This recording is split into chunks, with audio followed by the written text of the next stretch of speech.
So in this video we're going to be talking about how to send ether or any sort of payment like BNB, ether and the rest to a non-payable contract. What do I mean by non-payable contract? A non-payable contract is a contract that does not have a receive function or a fallback function. Any contract that does not have a receive function or a fallback function cannot receive ether.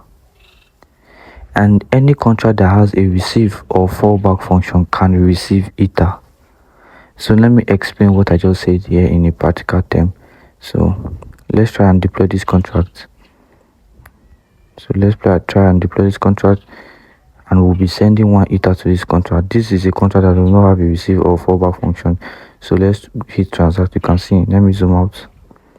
In order to receive ether transfer, the contract should either have receive or payable fallback function. You can see it says here that for this contract to be able to receive any payment, you should have a fallback or receive function.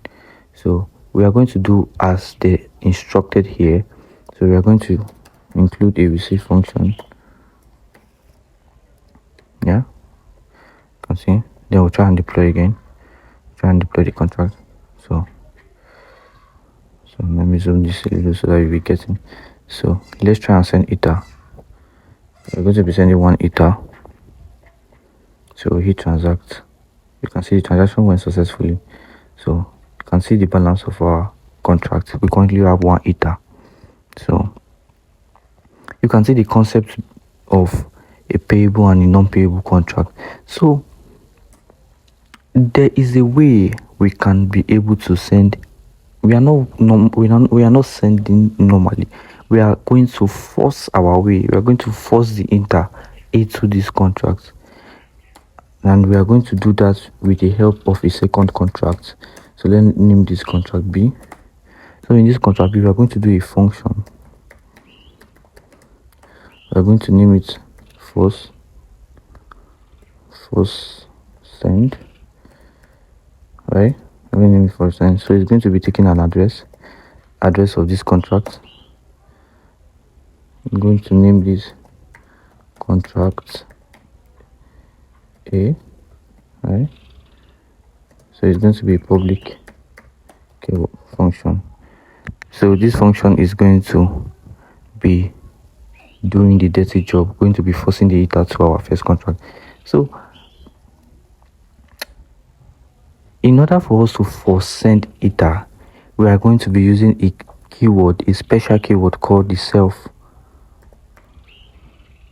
destruct. So what this self destruct does is that it basically sends any remaining ether that's in this contract.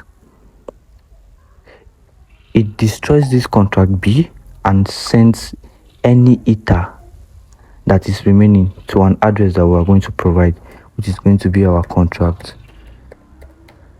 A. So it's going to destroy this contract. So we're going to cut this payable. So it's going to force its way into contract A and send the remaining balance of this contract B. It's going to send the remaining balance of this contract B, and it destroys itself. So this contract B is going to be destroyed in the process. So we are going to do a function deposits, because we are going to be depositing ether to this contract. Sorry, I meant to do a receive function. Receive. So we're going to do a receive keyword to the contract B, because we are going to be sending ether to this contract. So once we hit the force send, then we provide the address of our contract A. It's going to destroy this contract B and then send you the contract balance of B to A. So A will now be having ether available. So we are going to deploy both contracts. We're going to deploy contract A and we'll deploy contract B. So I see contract A is the empty contract, and contract B is the one that will force send the ether So we are basically going to deposit some ether. Let's deposit 1 ether to contract B. Okay, you can see 1 ether. So you can see now. Let's do the magic. So let me zoom in a little bit so that you be able to see. Sorry, trying to zoom this. Okay, all right. So we are going to copy the address of contract A, then we'll force send. You can see the transaction went successfully, and you can see our contract A is having 1 ether. So this contract B now is basically destroyed.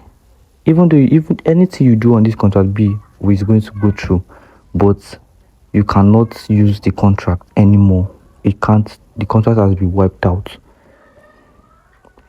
So we successfully sent ether to our contract A, which is now having either a receive function.